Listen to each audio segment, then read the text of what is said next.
Okay, guys, so we are going to look at some of our more modern presidents. We're going to do a little bit with George Bush the first as well, who's not pictured in this particular photo. However, he is still going to be lumped in with these guys because we need to touch a little bit on the Middle East since that is a more modern problem that has plagued us recently. So we're going to get ourselves going here, maybe. There we go. Okay, so we're going to first kind of look at the war in the Middle East and how this gets started. A little bit of just some background information. After World War II, the Allies wanted to create a Jewish homeland for the Jewish people who had been persecuted due to the Holocaust. And so they decided that they would pick a piece of land. And what ended up happening is that they selected land in the Middle East that actually belonged to a group of people called the Palestinians. Now, the Palestinians identify themselves as a nation, but they don't actually have a country that belongs to them. So the Allied nations took land away from the Palestinians, gave it to the Jewish people, and that's kind of what starts this modern conflict between Israel and its neighbors, as well as within with the Palestinians who do still live within the borders of Israel. So it is controlled by British troops in 45. The population is mostly Muslim Arabs, Palestinians, and Jews all over the world saw this particular area as their homeland, and they will continue to go back. So during World War II, some persecuted Jews do go to Palestine.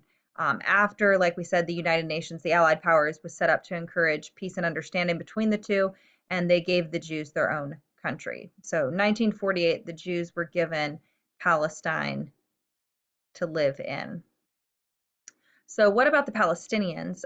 They were infuriated by the fact that Israel had been created, and so they begin to attack Israel, and this is supported by the countries that surrounded Israel. I always tell my students that they plunked Israel down in the middle of all of its enemies, and question now, like, why is it not thriving in this environment? Obviously, they're going to have some external problems as well. So the Palestinians do attack Israel. The Israelis do win that war, and thousands of Palestinians fled Israel and left, and they went to the neighboring countries. However, the Palestinians that stayed were not given the same rights as Israelis, and this is going to create some friction. So for over the next 20 years, and I would actually argue, even still to this day, there is friction there. Arabs often attacked Israel's borders. These attacks do increase in 64 after a group was created known as the PLO, or Palestine Liberation Organization. The PLO formed to fight for the right of all Palestinians to live in Israel. It was led by a man by the name of Yasser Arafat, which he's passed away since then. But he was very violent. Towards the end of his life, he gets less violent and is more willing to work things out. But at the time when he takes that organization or begins that organization, it's extremely violent. So war erupts again in Israel. There's a 6-day war in 67 where the Israelis actually are able to seize areas beyond their original borders. And you can see here on the map, it shows what they actually were able to hold. In 1963 of the Yom Kippur War, where Egypt and Syria led an attack on Israel. It was a surprise attack done during Yom Kippur. That's why it's called the Yom Kippur War. And then Arab states actually feel success after losing or after those losses in 67. So they are actually able to, kind of come together. So some plans for peace. The United States was integral in developing a plan for peace. In 78, under Jimmy Carter, that's who you see there on the right, he led these Camp David talks or Camp David Accords he was able to basically end fighting between Egypt and Israel when they sign a peace agreement. Now, the two leaders there on the right, you see Israel's Prime Minister, I don't know why I can't think of his name. Menachem Begin is his name. And then on the left is Egypt's Prime Minister, Anwar al-Sadat, and those two signed the peace agreement with the United States, saying that they won't fight each other. At the end, or what kind of happens from this particular event, both leaders are assassinated when they go back home. The people were not happy that they signed this peace agreement. Bill Clinton is able to get Arafat, that's him there on the right, as well as Israel's Prime Minister. I cannot remember his name off the top of my head. It's fleeting me right now, but that's okay. But they actually signed a peace agreement in the 90s. um, that basically is peace. There's supposed to be a symbolic peace between the Israelis and the Palestinians. And so this does ultimately fail. It kind of quells things for a little bit, but they do go back and kind of fight each other, or do fight each other. So let's talk a little bit about H.W. Bush and kind of where he fits in all of this. So we already talked about Iran a little bit with the Iranian hostage crisis that took place under um, Jimmy Carter's administration, but the U.S. actually helped overthrow Iran's prime minister in '53. Argo it's a good movie. It's not 100% historically accurate, but they do a good job of showing the hostage crisis and kind of people that weren't taken in the hostage crisis, how they get out. And it was based off of a real events that did happen. But Iran then is ruled by a series of shahs with absolute power. Shahs, just think of it like a king. They have absolute power. It's nobility. It's passed on by birth. Very similar, just their name for a king. In '79 in Iran, the Ayatollah Khomeini. Now, Ayatollah, when you see that title, that means theocracy, that you have a leader who is not only head of the government, but also head of a religion. And Khomeini is a Muslim leader. He's not happy that Iran has been westernized. He overthrows the Shah, and the Shah flees, comes to the US, and he takes control of Iran. Keep in mind that the Ayatollah ruled Iran according to very strict Muslim traditions. They are still ruled by very strict Muslim traditions. Now, this is where, kind of jumping in and looking, a lot of people, especially after 9/11, thought that, what's the difference between Iran and Iraq? They're the same place. One letter kind of separates these two countries, but they are very, very different. Iran was a theocracy where the head of the government is also a religious leader, very strict Muslim. You follow protocols, you do not break what the law says. Iraq, on the other hand, led by Saddam Hussein, a military dictator. Saddam Hussein was not overly religious. You don't see him, you know, making the same kinds of rules for Iraq, but nonetheless, still very strict. If you break the law, you're in big trouble. So war breaks out in the '80s over, like I said, centuries old differences. And Iraq actually invaded Iran's border, and Saddam Hussein thought victory would be easy due to Iran's revolution. The war lasts over 8 years. Neither side really wins. 1 million soldiers plus are killed in this conflict, and the United States actually backs Iraq. And that might seem funny, or might seem kind of funny to say, but Saddam Hussein was on our side because we had bigger beef with Iran, so we picked Iraq and supported them during this, which again is a choice that we make due to the fact that we don't like their enemy. We have that common enemy, but Saddam Hussein's not a good guy. It's during the Cold War. We oftentimes picked people that weren't necessarily good people, but since they weren't communist or weren't against us, then this is hopefully going to work out in our favor. That's what we think. So let's fast forward in the '90s. You have the Persian Gulf War that took place. This is probably one of the very first significant news events that I actually remember growing up.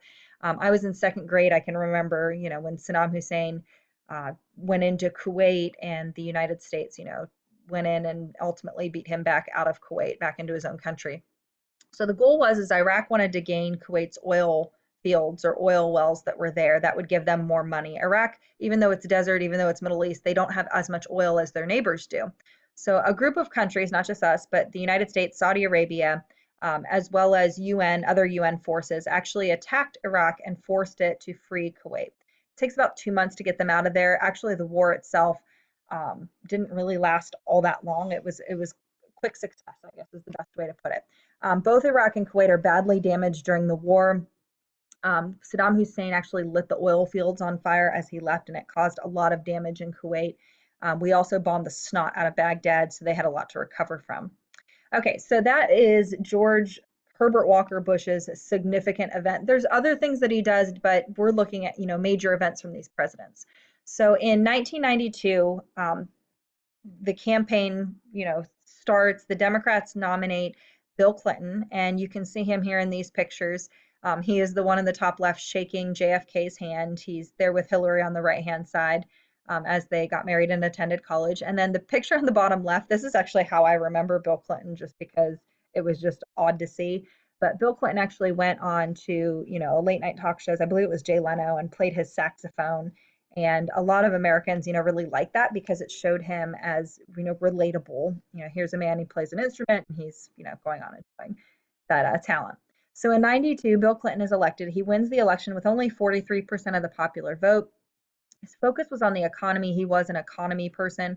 Also families, education, crime, and healthcare. He was very charming. My grandma thought he was cute. I don't know why, but my grandma said that. And he will win re-election again in 1996. Probably the biggest thing to note about this particular election is that Ross Perot in 1992 ran as a third-party candidate, and it's the biggest third-party candidate showing that we've ever seen in the history of the United States. He is able to secure a significant amount of votes and becomes notorious for that. I think this is the only election both my parents actually voted, I believe, for Ross Perot. If I remember this correctly, I'll have to go check.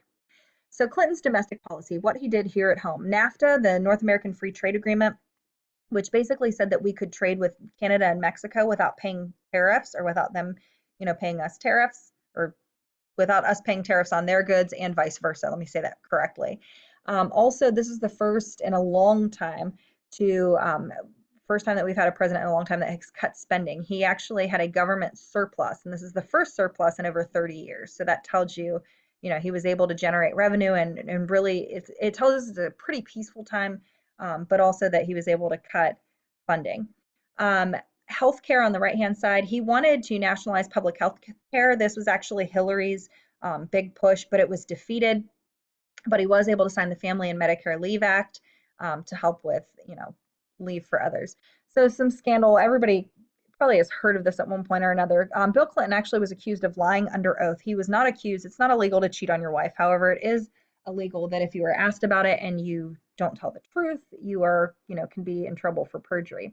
So he had a relationship with a White House intern. Just being honest, he had a lot of relationships outside of his marriage, but this is one of the ones that he had while in the White House that got the media's attention and got him in trouble, because while under oath, he did not tell the truth. So in 98, Congress approves 2 articles of impeachment, perjury as well as obstruction of justice. He's the second president and the first in 130 years to face that trial in the Senate. The Senate actually fell short of the 2/3 majority vote. They didn't really get that close. Clinton apologizes for his actions. And interestingly enough, the approval ratings go up. I don't know what that means, but read into it what you want. His foreign policy, some issues. His foreign policy was not as strong as some other presidents that we're going to see or that we've studied in the past. Somalia had a famine and some internal conflict during this time. The United States tried to send in soldiers. There's a really good movie, actually, that's pretty accurate. Black Hawk Down, if you've ever seen that, is about this event where we have 2 helicopters that were shot down by rocket-propelled grenades, and it resulted in a battle that killed 18 soldiers, and then they drug American bodies through the streets, and it was known that this was happening. Another event was Kosovo. I think a lot of you guys have probably done something with Malala, the Middle Eastern girl that was shot in the head for trying to go to school. A lot of people read like her diaries or, her memoir, her book. When I was in school, we looked a lot at kids that were living through this Kosovo crisis. So in 98 and 99, they had 5,000 Kosovars that had been executed during a civil war, as well as ethnic cleansing of another group called Albanians. And Clinton actually authorized the United States, along with other NATO forces, to bomb Yugoslavia, which basically, to kind of sum this up, there was genocide that was happening. And so we supported the people that were being killed and tried to stop the killing from happening. And it worked. It was successful. And then in 98, Clinton actually did warn Congress about Iraqi dictator Saddam Hussein, who was gaining in power. He will not be dealt